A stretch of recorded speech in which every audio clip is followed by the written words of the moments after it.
बिस्मिल्लाहिर्रहमानिर्रहीम अस्सलामुअलैकुम students, this is Atif Ahmed, your physics teacher. प्यारे बच्चों, आज की इस वीडियो में हम डिस्कस करने जा रहे हैं रेफ्रिजरेटर। आज का हमारा टॉपिक एग्ज़ाम के पॉइंट ऑफ व्यू से बहुत ही इम्पॉर्टेंट है, क्योंकि बच्चों ये topic as a long question आपको एग्ज़ाम में दिया जा सकता है, तो आपने इसे बहुत ही अच्छे तरीके से अंडरस्टैंड करना है। आज के इस वीडियो लेक्चर में हम सीखेंगे कि रेफ्रिजरेटर होता क्या है, इसका वर्किंग प्रिंसिपल क्या है, इसमें किस तरह से कूलिंग प्रोसेस को परफॉर्म किया जाता है। इसके अलावा कुछ क्वेश्चंस भी आपके माइंड में आते होंगे कि जब हम कोई ऑब्जेक्ट रेफ्रिजरेटर के अंदर रख देते हैं तो वो ठंडा क्यों हो जाता है, उसके पीछे की साइंस क्या है। तो इन तमाम क्वेश्चंस के आंसर मिलेंगे आपको आज के इस वीडियो लेक्चर में। ठीक है, तो चलिए स्टार्ट करते हैं। और सबसे पहले हम बात कर लेते हैं रेफ्रिजरेटर की डेफिनेशन पर। तो बच्चों बहुत आसान और सिंपल सी डेफिनेशन है कि रेफ्रिजरेटर एक डिवाइस है जो कि ट्रांसफ़र करती है हीट को from cold region to hot region. For example, आप सबके घरों में रेफ्रिजरेटर होगा, आपने देखा होगा कि उसके अंदर का जो रीजन है ना, रेफ्रिजरेटर के अंदर का रीजन, ठीक है, वो हमारा कहलाता है कोल्ड रीजन। और रेफ्रिजरेटर के बाहर यानी आपका जो रूम है जहाँ पे रेफ्रिजरेटर पड़ा हुआ है, वो सराउंडिंग है, वो एट हाई टेम्परेचर होती है, यानी हॉट रीजन है। ठीक है, और आप कोई भी अपनी सराउंडिंग से एक एप्पल ले लीजिए जो कि आपके रूम में पड़ा हुआ था, वो एट रूम टेम्परेचर था, एट हाई टेम्परेचर कह लीजिए, उसको उठा के आपने रेफ्रिजरेटर के अंदर रख दिया। अब रेफ्रिजरेटर क्या करेगा, उस एप्पल को ठंडा करेगा। ठंडा कैसे करेगा, वो उसमें से हीट को रिमूव करेगा। ठीक है, अब उस कोल्ड रीजन से वो हीट को निकाल के बाहर सराउंडिंग में हॉट रीजन में वो फेंक देगा। तो ऐसी डिवाइस जो हीट को कोल्ड रीजन से हॉट रीजन में ट्रांसफ़र करती है ना, उसका नाम है जी रेफ्रिजरेटर। ठीक है, अब आपने इसको प्रॉपरली कैसे लिखना है पेपर में वो भी ज़रा देख लीजिए। आपने एक हेडिंग लगा देनी है जी डेफिनेशन की, या लिख लीजिए रेफ्रिजरेटर और बताइए refrigerator is a device which is design to remove heat from a region that is at lower temperature than its surrounding. तो इस तरह से आपने इसकी डेफिनेशन बता देनी है। ठीक है बच्चों, उसके बाद फिर सेकेंड हेडिंग लगाएंगे जी आप इसके कंपोनेंट्स पर। ठीक है, कि रेफ्रिजरेटर के कौन कौन से मेन कंपोनेंट्स होते हैं। तो प्यारे बच्चों 5 मेन कंपोनेंट्स होते हैं। Number 1 refrigerant, number 2 compressor, number 3 expansion valve, and number 4 condenser coil, number 5 evaporator coil. ठीक है, ये जो रेफ्रिजरेटर होता है ना बच्चों, ये एक गैस होती है जिसका नाम होता है फ्रियोन गैस। ज़्यादा डिटेल में जाएंगे, सिर्फ इसका नाम याद रख लीजिए, फ्रियोन गैस, इसका हम इस्तेमाल करते हैं। ये एक ऐसी गैस होती है जो इजीली हमारे पास गैस से लिक्विड में कन्वर्ट हो जाती है और इजीली लिक्विड से वापस गैस में भी कन्वर्ट हो जाती है। ये इसकी एक प्रॉपर्टी होती है, क्वालिटी होती है इस फ्रियोन गैस की। ठीक है, कंप्रेसर, अगर आप रेफ्रिजरेटर की बैक साइड पर देखें तो छोटा सा ब्लैक कलर का ना आपको सिलेंड्रिकल ऑब्जेक्ट नजर आएगा इस तरह का, वो बेसिकली कंप्रेसर होता है। ठीक है, एक्सपेंशन वाल, एक्सपेंशन वाल एक कॉपर का बना हुआ बारीक सा पाइप होता है। ठीक है, जो बेसिकली उसमें से गुजारने के बाद हम गैस को जो है वो एक्सपेंड कराते हैं, इसीलिए उसको हम एक्सपेंशन वाल कहते हैं। फिर कंडेंसर क्वाइल और एवेपोरेटर क्वाइल, ये 2 क्वाइल होती हैं। आप अगर रेफ्रिजरेटर की बैक साइड पर देखें बाहर से तो आपको ब्लैक कलर के पाइप नजर आते हैं। ठीक है, वो जो बाहर आपको ब्लैक कलर के पाइप नजर आ रहे होते हैं ना बच्चों, वो बेसिकली आपके पास कंडेंसर क्वाइल होते हैं। समझ गए? अच्छा, और उसके बाद जो दूसरा है हमारे पास एवेपोरेटर क्वाइल, वो कौन से होते हैं। अगर आप रेफ्रिजरेटर का डोर ओपन करें तो उसकी जो वाइट कलर की वाल है उसके अंदर ना आपको ऐसे पाइप जो है वो दिख रहे होते हैं। ठीक है, वो जो पाइप होते हैं ना बेसिकली वो होते हैं एवेपोरेटर क्वाइल। समझ गए? अच्छा, तो ये मैंने सारे कंपोनेंट्स आपको बता दिए। ठीक है, फिर आपने हेडिंग लगानी है प्यारे बच्चों डायग्राम की, और ये डायग्राम बना देनी है कंप्रेसर। कंप्रेसर के बाद फिर यहाँ पर आप बनाएंगे कंडेंसर क्वाइल, फिर यहाँ पे एक्सपेंशन वाल। ठीक है, कुछ लोग इसको ट्रायंगुलर शेप से भी बनाते हैं, कोई बात नहीं, आप ऐसे बनाएं वैसे बनाएं, आपकी मर्जी है, नाम आपने सही लिखना है। उसके बाद फिर आपने यहाँ पे बना देनी है जी हमारे पास ये जो एवेपोरेटर क्वाइल है। और जो एवेपोरेटर क्वाइल है ना, वो इस बेसिकली इस क्लोज रीजन के अंदर रखनी है। जो आपका क्लोज रीजन होता है ना रेफ्रिजरेटर के अंदर का, ये वो मैंने वो बनाया ग्रीन कलर का। ठीक है, बाकी ये सब चीज़ें जो है ना वो बाहर होती है। अच्छा जी, तो ये हो गया इसका डायग्राम। उसके बाद आ जाना है जी हमने इसके वर्किंग प्रिंसिपल के ऊपर। ठीक है, कि ये रेफ्रिजरेटर जो है वो काम कैसे करता है। प्यारे बच्चों, मैंने आपको इसकी डेफिनेशन में बताया ये एक ऐसी डिवाइस है जो कि हीट को ट्रांसफ़र करती है from cold region to hot region. अब अगर नेचुरली देखा जाए तो हीट जो है वो ट्रैवल करती है from hot region to cold region. ठीक है, हीट हॉट से कोल्ड बॉडी की तरफ ट्रैवल करती है, कभी भी कोल्ड बॉडी से निकलकर हॉट बॉडी की तरफ हीट नहीं जाती। फिर यहाँ पर ये कैसे हो गया? क्या ये मुमकिन है कि हीट जो है वो कोल्ड बॉडी से हॉट बॉडी की तरफ चली जाए? आपको ऐसा लगता होगा ये मुमकिन नहीं है, लेकिन बच्चों ये मुमकिन है। आप हीट को कोल्ड बॉडी से निकालकर हॉट बॉडी की तरफ भी भेज सकते हैं, लेकिन इसके लिए फिर आपको वर्क करना पड़ेगा। नहीं समझ आई? मैं बताता हूं। देखो बच्चों, एक ऑब्जेक्ट है, इस हाइट पर है, ठीक है। यहां से अगर मैं इसको छोड़ूंगा खुद ब खुद नीचे जाएगा लो पॉइंट की तरफ। तो ऑब्जेक्ट हाई से लो की तरफ मूव करता है, एक नेचुरल लॉ है, ठीक है।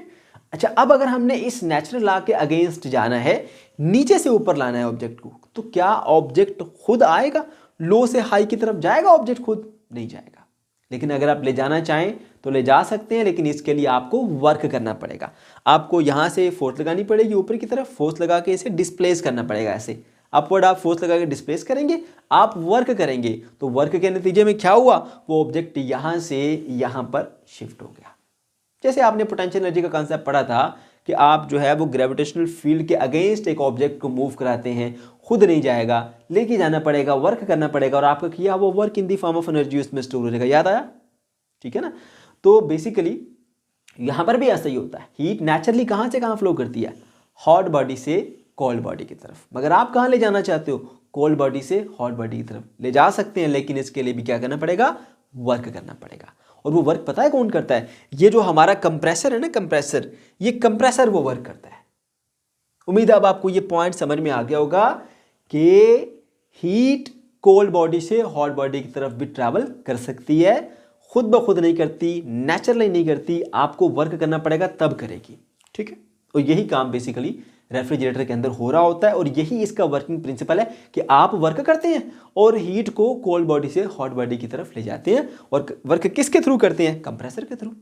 ठीक है, अच्छा, अब यहां पर देखिए मैंने लिखा है जी, work is done to transfer heat from cold to hot region. ये इसका वर्किंग प्रिंसिपल है। ठीक है, देखिए ये लिखा मैंने, एक ऑब्जेक्ट है LTR, लो टेम्परेचर रिजर्वायर, ये है HTR, हाई टेम्परेचर रिजर्वायर। यानी दो ऑब्जेक्ट हैं, एक जो है वो कोल्ड है और एक जो है वो हॉट है। हाई टेम्परेचर रिजर्वायर ज़्यादा टेम्परेचर पर है और ये कम टेम्परेचर पर है।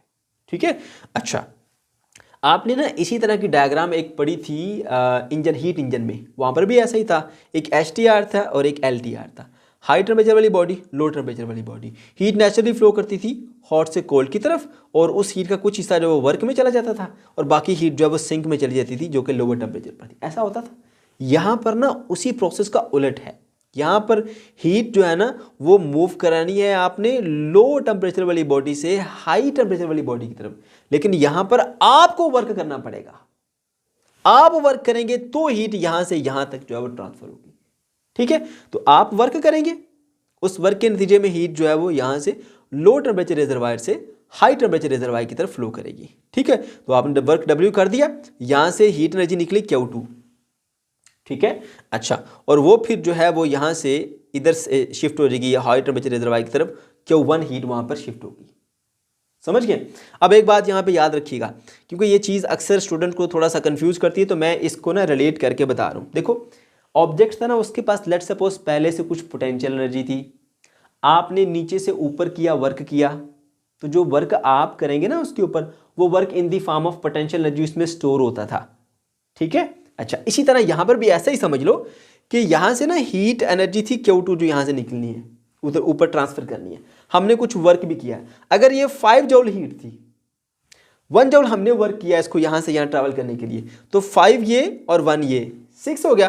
तो यहाँ पर जो हीट निकल के जाएगी ना वो 6 जूल हीट निकल के जाएगी। फिर सुनो, 5 जूल हीट ये थी, 1 जूल वर्क किया इसको यहाँ से यहाँ ट्रांसफर करने के लिए, तो 5 जूल ये और 1 जूल आपका किया वो वर्क, ये 5 + 1 6, तो यहाँ से 6 जूल हीट आगे जाएगी।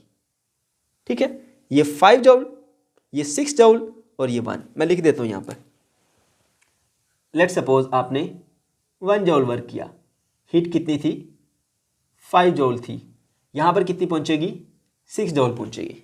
ठीक है। अब जरा एक चीज नोट कीजिए, इस और इस हीट का जितना डिफरेंस है ना उतना ही वर्क है।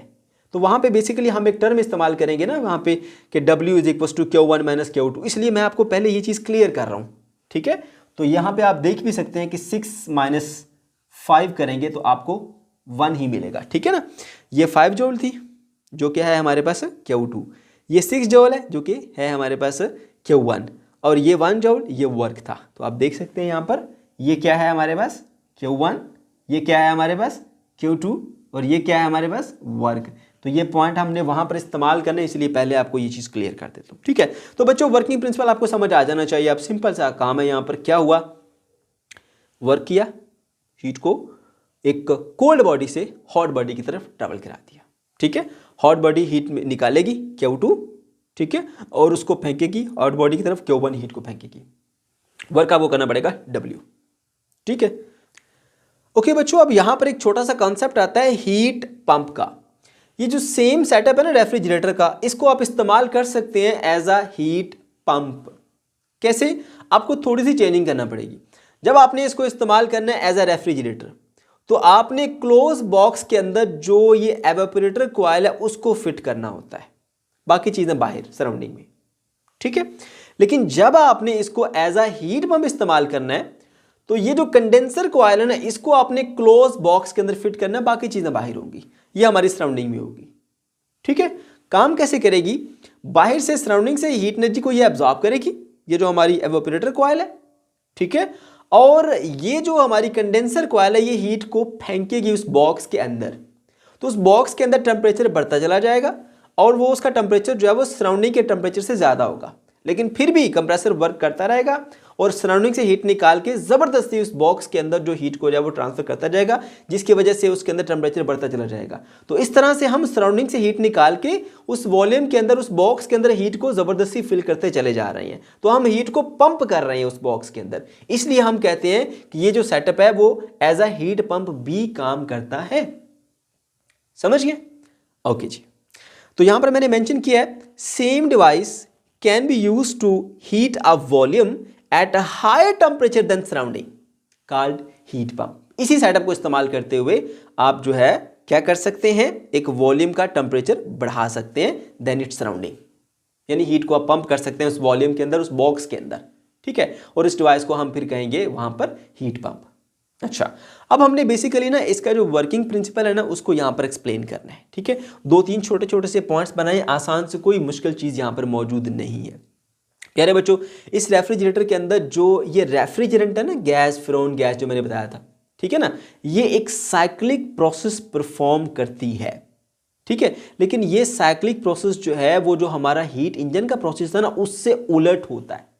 हीट इंजन में क्या होता था, हीट जो है वो मूव करती थी हॉट बॉडी से कोल्ड बॉडी की तरफ, और उस हीट का कुछ हिस्सा जो है वो वर्क में इस्तेमाल हो जाता था, बाकी सिंक में चली जाती थी। यहां पर हमें वर्क करना पड़ेगा, वर्क हम करेंगे, हमें वर्क नहीं मिलेगा, हमें वर्क करना पड़ेगा। और हीट जो है वो हॉट से कोल्ड नहीं बल्कि कोल्ड से हॉट बॉडी की तरफ मूव करती हुई जाएगी, ठीक है। तो पहला पॉइंट मैंने यहां पर मेंशन किया है, in the refrigerator working substance perform a cyclic process, ठीक है, in the direction opposite to the heat engine. अब ये जो वर्किंग सब्सटेंस है ना, ये बेसिकली हमारी ये रेफ्रिजरेंट होती है, वो गैस, फ्रीऑन गैस, ठीक है। यहां पर मैंने मेंशन भी किया working substance is freon gas also called refrigerant, ठीक है। अब ये करती क्या है जी, रेफ्रिजरेटर ये करता है कि हीट जो है वो रिमूव करता है किससे, लो टेम्परेचर रिजर्वायर LTR से। Q2 हीट जो है वो यहां से एब्जॉर्ब करता है, ठीक है। और ऐसा करने के लिए हमें वर्क करना पड़ता है, ठीक है। यहां पर मेंशन किया है मैंने, refrigerator takes Q2 from the cold reservoir at low temperature TC। For this work W is performed by compressor on the refrigerant, ठीक है। ऐसा करने के लिए जो कंप्रेसर है ना वो वर्क करता है रेफ्रिजरेंट के ऊपर, वो जो फ्रीऑन गैस है उसके ऊपर वर्क करता है, ठीक है। ये W वो वर्क जो उसके ऊपर परफॉर्म किया, ठीक है। अच्छा, उस तरह से फिर क्या होता है, जो वर्क W हम परफॉर्म कर देते हैं, यहाँ से हम हीट जो है वो Q2 निकाल लेते हैं, फिर उस हीट को ना Q1 हीट यहाँ से हम हाई टेम्परेचर रिजर्वायर की तरफ फेंक देते हैं, Q1 हीट, ठीक है। और Q1 और Q2 का जो डिफरेंस होता है ना वो बेसिकली हमारे पास वर्क के इक्वल होता है। मैंने आपको यहाँ पर ये एग्जाम्पल से बताया। अच्छा जी, ये तो था इसका वर्किंग प्रिंसिपल, ठीक है ना। अब मैं आपको इसका जो ट्रू सेंस है, जो कूलिंग प्रोसेस है वो बताता हूँ। बेसिकली यहाँ पर हो क्या रहा होता है, ठीक है, 3-4 स्टेप्स हैं बच्चों, ध्यान से समझिएगा। होता यूं है कि ये जो फ्रीओन गैस है ना इस पाइप के अंदर फ्लो कर रही होती है, ठीक है ना, कंप्रेसर में आती है, कंप्रेसर उसको कंप्रेस करता है। जब कंप्रेसर उस गैस को कंप्रेस करता है ना, तो कंप्रेस करने से एक तो उसका प्रेशर इंक्रीज हो जाता है, और प्रेशर इंक्रीज होने के साथ साथ उसका टेम्परेचर भी इंक्रीज हो जाता है। इसका टेम्परेचर को लगभग 90 डिग्री सेंटीग्रेड तक चला जाता है। फिर इसको ठंडा करने के लिए ना हम इस कंडेंसर कॉइल की तरफ भेज देते हैं, जो कि रेफ्रिजरेटर की बैक साइड पर लगी होती है, ठीक है। तो जब ये इसमें से पास करती है, ठीक है, तो यहाँ से हीट निकलकर सराउंडिंग में जाती है और उसका टेम्परेचर कुछ कम हो जाता है, 90 डिग्री सेंटीग्रेड से कम होकर 45 डिग्री सेंटीग्रेड तक आ जाता है। ठीक हो गया? अच्छा, अब फिर क्या किया जाता है, फिर फर्दर हम इसको ना एक एक्सपेंशन वाल्व से पास कराते हैं।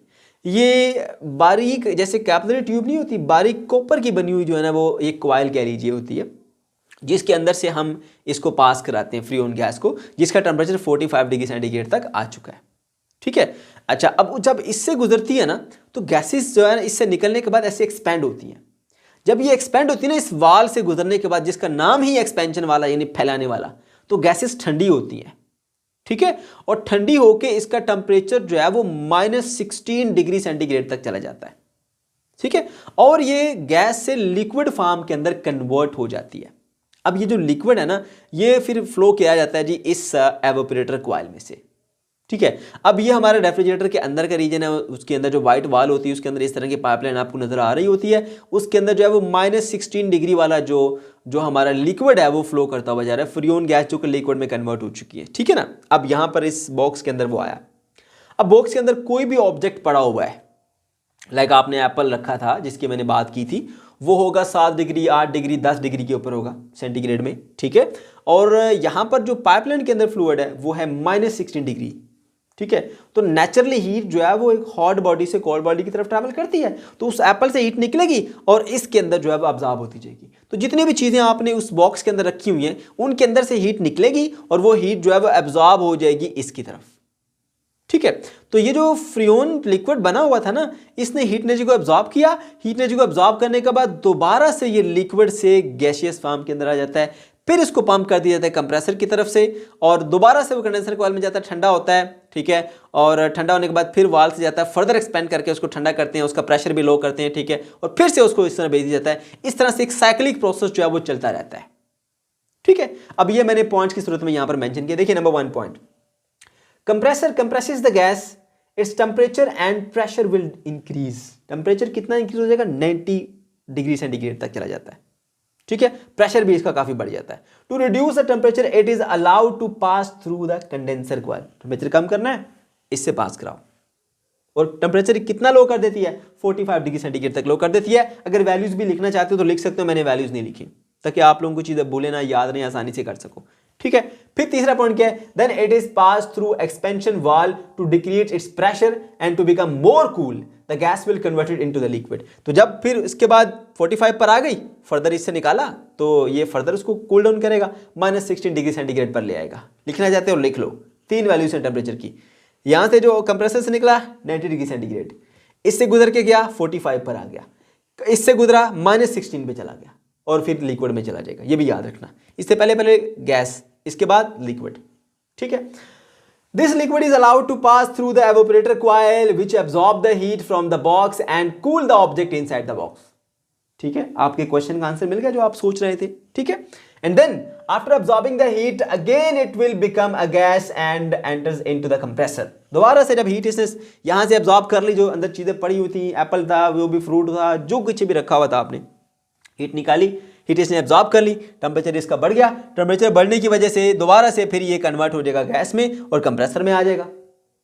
फिर कंप्रेसर क्या करेगा? ये दोबारा से जो है इसको पंप कर देगा आगे और ये प्रोसेस इस तरह से चलता रहेगा। तो प्यारे बच्चों, ये सिंपल सी आसान सी वर्किंग थी। अब आगे चलते हैं। अब हमने बात करनी है जी coefficient of performance as a refrigerator. मैंने अलग हेडिंग लगाई है, coefficient of performance at a heat pump, ये मैंने अलग हेडिंग लगाई है। आपकी बुक में एक ही हेडिंग है, बट मैं दोनों को अलग अलग बताऊंगा। पहली बात ये समझो कि भाई ये चीज़ क्या है कोफिशिएंट ऑफ परफॉर्मेंस। भाई आपकी कोई डिवाइस होती है ना, डिवाइस की एफिशिएंसी चेक करते हो। एफिशिएंसी कैसे चेक करते हो? कि मैं इसको क्या दे रहा हूँ और ये बदले में मुझे क्या दे रही है। यही चीज़ होती है ना। कोई बिजनेस है, जैसे आप बिजनेस करते हो, आप चेक करते हो मैं इसमें इतनी इन्वेस्टमेंट कर रहा हूँ, बदले में मुझे प्रॉफिट कितना मिल रहा है। आउटपुट क्या है, मैं इतना इनपुट दे रहा हूँ, इसको बदले मुझे आउटपुट क्या मिल रही है, चेक करते हो ना। तो इसी तरह से ना इसका भी आपने चेकिंग करनी है कि भाई कैसी परफॉर्मेंस है, जिसे हम बेसिकली बोलते हैं कोफिशिएंट ऑफ परफॉर्मेंस। अब रेफ्रिजरेटर की और हीट पंप की अलग अलग बताऊंगा, पहले हम रेफ्रिजरेटर की बात कर लेते हैं, ठीक है ना। तो अब आउटपुट बेसिकली आप क्या चाहते हो, ज़रा सोचो ना, रेफ्रिजरेटर से आउटपुट क्या चाहते हो। फिर रेफ्रिजरेटर से आउटपुट हम ये चाहते हैं ज़्यादा से ज़्यादा चीज़ों को वो ठंडा करे। अब ज़्यादा से ज़्यादा ठंडा करने का मतलब क्या है कि ज़्यादा से ज़्यादा ऑब्जेक्ट में से हीट को रिमूव करें। रिमूव होने वाली हीट का नाम क्या था, उस हीट का नाम था Q2, जो निकलने वाली है ऑब्जेक्ट में से, ठीक है। अच्छा, और इनपुट क्या दे रहे हो आप, वर्क कर रहे हो, आपका कंप्रेसर जो है वो वर्क कर रहा है। तो वर्क इनपुट है, आउटपुट है उसको ठंडा करना। ठंडा करना मतलब हीट को रिमूव करना, जितनी ज़्यादा हीट को रिमूव करेगा उतना ज़्यादा ठंडा करेगा, ठीक है। ओके जी, तो यहाँ पर बेसिकली ये भी आप जैसे मैंने आपको बताया कि आउटपुट और इनपुट में रेशो होती है ना, ये भी एक तरह की आउटपुट और इनपुट में रेशो ही है। आउटपुट ये कितनी हीट निकालता है, इनपुट क्या, हमने जो उस पर वर्क किया, ठीक है ना। तो आउटपुट और इनपुट में रेशो है। इस केस के अंदर एज अ रेफ्रिजरेटर हमें रिक्वायर्ड है हीट कितनी निकली, यानी Q2, वो हमारी आउटपुट है, इनपुट हमारा वर्क है। तो ये दो चीज़ें आ गई। अब मैंने आपको यहाँ पर सिखाया था कि भाई देखो, ये अगर 5 जूल हीट है यहाँ से ऊपर लेके जानी है इधर को, ठीक है, 1 जूल का आप वर्क करते हो, तो 5 ये और 1 ये 6 जूल हीट यहाँ से एमिट हो जाएगी, ठीक है। जितना इन दोनों का फर्क होता है ना उतना ही वर्क होता है। Q1 माइनस Q2 बराबर होता है वर्क के, देख सकते हैं 6 joule minus 5 joule is equal to 1 joule, यहाँ पर भी बताया मैंने आपको। तो ये जो W है ना वो इक्वल होता है Q1 माइनस Q2, ये पॉइंट मैंने आपको पहले ही क्लियर कर दिया था, ठीक है। तो यहाँ पर W की वैल्यू आप पुट कर दो, तो आपका जो CP कूलिंग है वो आ जाता है Q2 divided by Q1 minus Q2। ये आपका सिंपल सा आसान सा कोफिशिएंट ऑफ परफॉर्मेंस, CP मतलब कोफिशिएंट ऑफ परफॉर्मेंस, किस केस के अंदर, कूलिंग प्रोसेस के अंदर, ठीक है, वो ये आ गया। अब आपने ना इसको ना, ये फार्मूला है हीट की शक्ल में, आपने इसको लिखना है टेम्परेचर की शक्ल में। तो याद रहे कि जो हीट होती है ना उसका टेम्परेचर के साथ होता है डायरेक्ट रिलेशन। जितनी ज़्यादा बॉडी को आप हीट देते जाओगे उतना ज़्यादा उसका टेम्परेचर बढ़ता चला जाएगा। तो हम अपनी आसानी के लिए ये समझ लेते हैं Q is proportional to T। Proportionality ख़त्म करें तो क्या आता है, Q is equals to constant into T, ऐसे ही। अगर हम यहाँ पर वैल्यूज पुट करें, constant into T, constant into T, constant into T, यहाँ से कांस्टेंट कांस्टेंट कॉमन आएगा, ऊपर वाले से कट जाएगा, ठीक है। तो यहाँ पर क्या रह जाएगा, T T T T2 T1 T2, ठीक है। अगर मुश्किल में नहीं पढ़ना चाहते तो इतना तो याद रख लो ना कि Q का T के साथ डायरेक्ट रिलेशन होता है, ठीक है। चलो यार मैं कर देता हूँ आपको, देखो कुछ इस तरह से होगा। यहाँ पर है मेरे पास Q2 है, ऊपर क्या है Q2, सही है। तो मैं लिख देता हूँ G कांस्टेंट इंटू T2, ये लिख दिया, ठीक है। फिर नीचे है Q1, लिख दिया constant into T1 minus constant into T2, सही है। अब ये कांस्टेंट कांस्टेंट कॉमन आएगा, इससे कट जाएगा, ठीक हो गया। आपके पास क्या रह गया, T2 T1 माइनस T2, ठीक है। अब ये आपको मैंने कैलकुलेशन कर दी। कुछ बच्चे हमारे थोड़े वीक होते हैं, उनको मुश्किल होती है, तो चले उनके लिए मैंने ये चीज़ कर दी है, वरना आप डायरेक्ट करने कोई इशू नहीं है, इसको करने की ज़रूरत नहीं है, एक एक्स्ट्रा आपके लिए बटन बन जाएगा, इसलिए स्टेप नहीं किया। सो यहाँ पर आप सिंपली Q को T से रिप्लेस कर दें, ठीक है। ये है Q2 बन जाएगा T2, ये है हमारे पास Q1 बन जाएगा T1, ये है Q2 बन जाएगा T2, बस फॉर्मूला आ गया, ठीक है। अब दूसरा है जी coefficient of performance as a heat pump. जब आप इसको एज अ हीट पंप इसका कोफिशिएंट ऑफ परफॉर्मेंस निकालना चाहते हैं, अब ज़रा दिमाग पे जोर दो कि हमने हीट को पंप करना है। जितना ज़्यादा इस वॉल्यूम के अंदर, जैसे मैंने आपको यहाँ पर बताया था कि हमने इस वाली कॉइल को ना वॉल्यूम के अंदर बंद करना है, उसके अंदर हीट निकाल के फेंकते जाना है। जितना ज़्यादा ये हीट को निकाल के फेंकेगा उस वॉल्यूम के अंदर, यानी हाई टेम्परेचर के ऊपर फेंकता चला जाएगा, उतनी ज़्यादा इसकी मतलब कि आउटपुट बनती जाएगी, ठीक है ना। तो असल में अब हमें जो आउटपुट चाहिए वो ये चाहिए कि कितनी हीट ये फेंकता है, किधर, हॉट बॉडी की तरफ, ठीक है, हाई टेम्परेचर रिजर्वायर की तरफ। ये देखो ना, यहाँ से जो हीट फेंकी जाती है वो Q1 है, तो जितनी ज़्यादा हीट ये फेंकेगा इस हाई टेम्परेचर रिजर्वायर की तरफ, ठीक है, उतनी ज़्यादा हीट पंप होती जाएगी, उतनी ज़्यादा हमें आउटपुट मिलती जाएगी। तो आउटपुट हमारी हीट पंप के केस में क्या है, Q2, कि उस वॉल्यूम के अंदर कितनी हीट जाके फेंकी जाने वाली हीट कौन सी है, Q1। ठीक है, इसलिए अब की बार जो हमारा इसमें कोफिशिएंट ऑफ परफॉर्मेंस आएगा ना, वो भी आउटपुट और इनपुट में रेशो होगा, लेकिन अब की बार हमारा आउटपुट क्या है, Q1, जो कि पहले क्या था, पहले था Q2, क्योंकि पहले हमने ठंडा करना था, हीट निकालना था, निकलने वाली हीट Q2। अब हमने गर्म करना है, हीट को पंप करना है एक वॉल्यूम के अंदर, तो जितनी ज़्यादा उसमें हीट डालेंगे उतनी ज़्यादा हमारे पास वो आउटपुट मिलती चली जाएगी।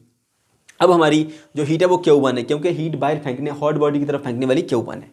तो सिंपल सी आउटपुट बाय इनपुट आ जाएगा। आउटपुट क्या है हमारी, Q1, इनपुट क्या, जो हमने वर्क किया इस पे। ठीक है, सो Q1 डिवाइडेड बाय W आ गया। ये किस केस में CP है, ये हीटिंग वाले केस की CP है, यानी coefficient of performance, shortly CP कहते हैं। तो प्यारे बच्चों, आपने अगेन यहाँ W की जगह पे Q1 माइनस Q2 पुट कर देना है, Q1 divided by Q1 minus Q2। Again फिर वही बात जो मैंने यहाँ पर बताई थी कि भाई Q का टेम्परेचर के साथ डायरेक्ट रिलेशन होता है, तो आप सिंपली रिप्लेस कीजिए, यहाँ पर पुट कीजिए इसकी जगह पे Q1 की जगह पे T1, Q1 की जगह पे T1, Q2 की जगह पे T2, आपका फार्मूला रेडी हो गया। तो प्यारे बच्चों, ये था हमारा आज का लेक्चर।